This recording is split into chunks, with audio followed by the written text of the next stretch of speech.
सारा इक्विपमेंट्स मैंने यहीं लगा दिया, आजमगढ़ में यहीं पूरी फिल्म बन जाती है।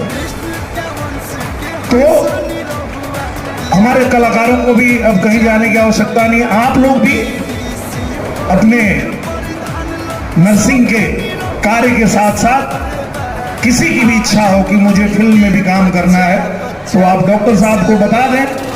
और यहाँ जब फिल्म होती है, हाँ आप हाथ उठा रही हैं, आपको करना है फिल्म में, ठीक है। तो अभी अगली शूटिंग होने जा रही है तो उसमें आप आइएगा, हम आपको जरूर रोल कराएंगे।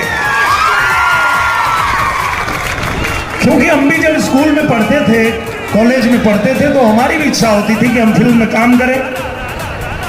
तो हमको कोई मिला नहीं तो हमें ये रास्ता खुद ही तय करना पड़ा, जाना पड़ा मुंबई तक। पर आप लोगों को नहीं जाना पड़ेगा, पूरी फिल्म इंडस्ट्री उठा के ले आया हूं मैं।